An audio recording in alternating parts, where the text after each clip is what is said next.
afternoon? Yeah, they're a good side, and glad the big hawk didn't play. Yeah, listen,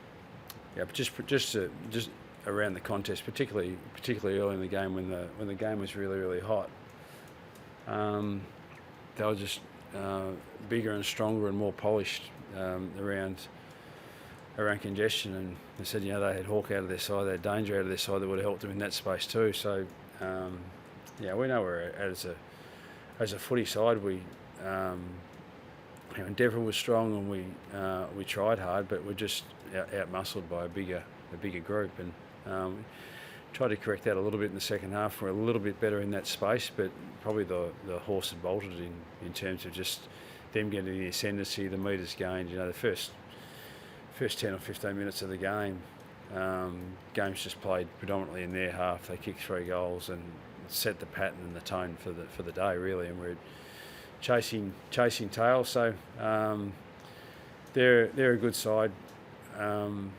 and very, very experienced and mature bodies, and that continues to find us out. But we can't do anything about that until we get some more exposure to it, we get more time into our players in terms of making them stronger.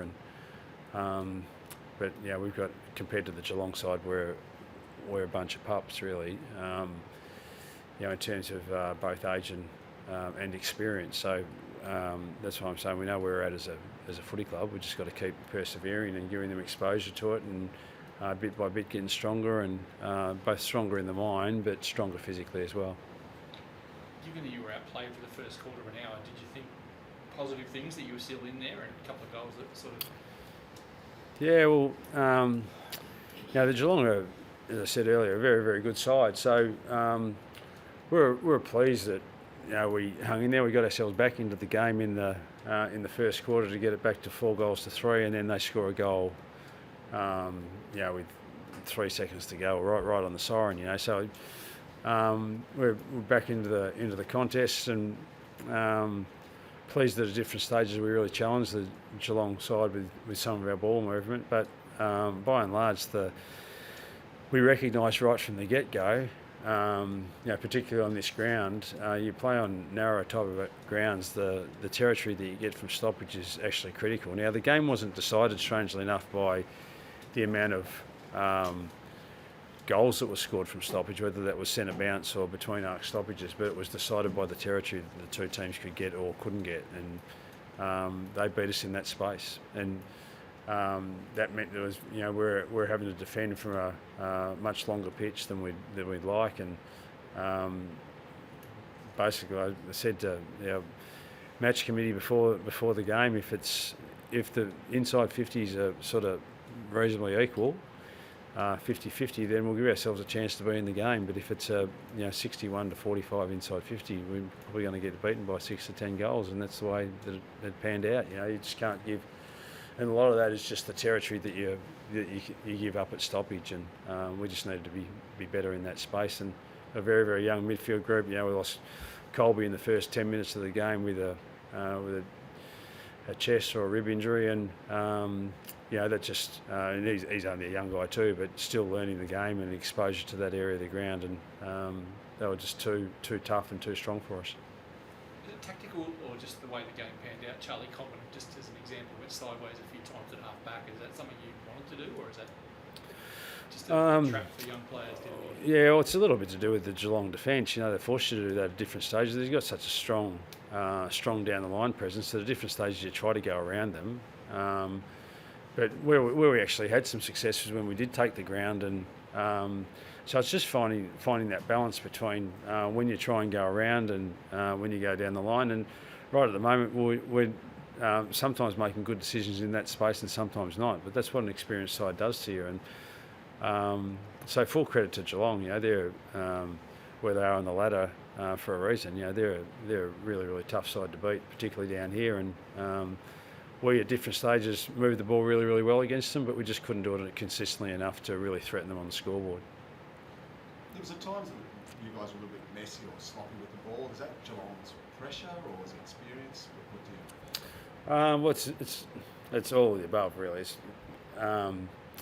it's polished with the footy, and it's just ball security really. When you're bigger, stronger bodies and you're getting tackled, they'll hold on to the ball for that little bit longer and then dispose of it at the last second before the umpire makes a call on what you do with the ball. And some of it is that perceived pressure. That's why we're saying we just need to put time and experience into these kids with the exposure that they get to the games that they play. And but you can you can't fast track that. We can't play 3 games a week. We've got one game this weekend and another one next weekend, and we just know we're going to be in a better space the more that we can back those games up over time.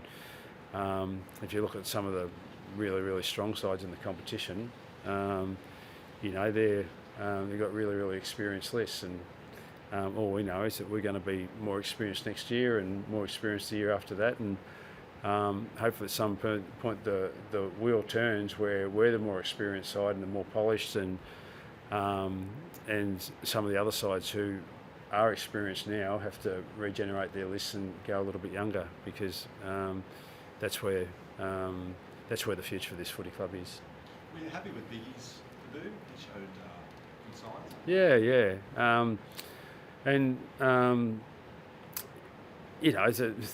It's tough with the amount of supply that they were getting, but particularly early, he did some really good things for us. But he had 20 touches and intercepted a fair few balls for us, and stopped some of their forward thrust. So we were pleased with the way that he went about his game. Forward, Drury, Sherry, Sheasel, any other highlights?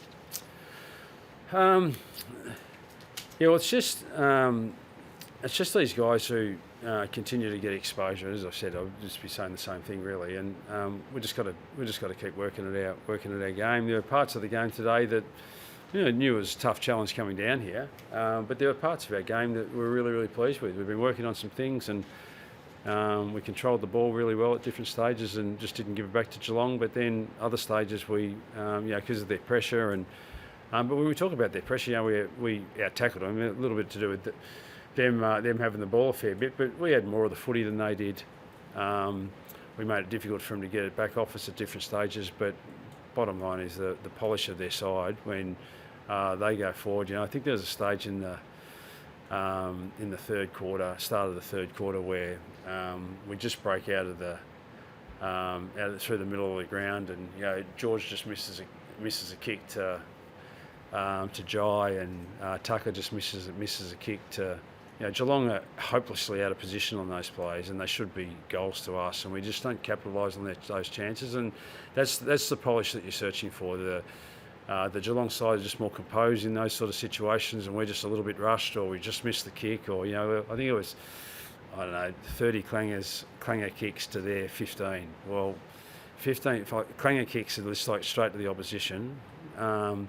You have 15 more than the opposition on any given game, they probably turn into, the way the game's played now, they probably turn into 5, 6, 7 goals just on their own. So, that's the difference between the two sides. Some of that just comes with experience and composure, and it's going to take us a while to get there, but we feel like we're on the right path. Alastair, I know you talked about this before the game, but it was a sad and tragic day for the Goods family. How did the club approach that? Listen, it's really it's difficult for the Good family to have to deal with that tragedy, obviously. But it's difficult for us all to deal with it. I mean, it's just we're just fed up with it. To be fair, we've got 3 families in Ballarat grieving. We get the same thing after every one of them: drugs or alcohol. And yet, as a society, as a government, or whatever, my fellow Australians, we're grieving for our lost ones again. When's it actually going to change? When are people actually going to do something about the scourge on society, which is drugs and alcohol? The government does nothing about it to the extent that they should. Drugs is an issue in our sport. We don't do enough about it as we should. And it's crippling society. And this is one of the best countries in the world, but we could do something about it. but we just tolerate it and don't stand up against it. And then tragedies like this happen, and it's just, I just really, really feel for everyone that's connected to it, but I feel for those families in Ballarat. Spent 3 years in the Ballarat area as a kid going to school, and to think that community, just a tight-knit, beautiful community, and they're at pain too. Just in this country, it shouldn't happen like this. We need to do something about it, but it's not one person, it needs to be a whole heap of people that galvanise. Our judicial system doesn't.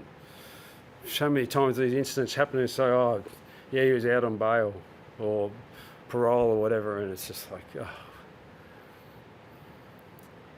it's got to stop. It's got to stop. We're just sick of it. It's about humanity, and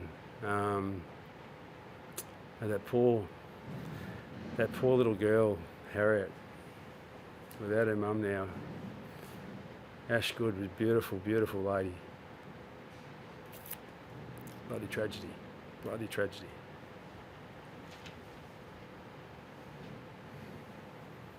Just a slight change. Holden Kircho, he obviously went off. Hurt his ribs. How's he going? I haven't spoken to the docs, but he was unable to continue in the game, so we just didn't really want to take a risk. He's a young kid. He's had a heavy knock, so we're hopeful he'll be right for next week, but we're not too sure. He'll get that assessed, and we won't take any risk with him. If he's a bit sore, he won't play. If he recovers okay, then hopefully we can get him going again. Good on you guys. Thank you.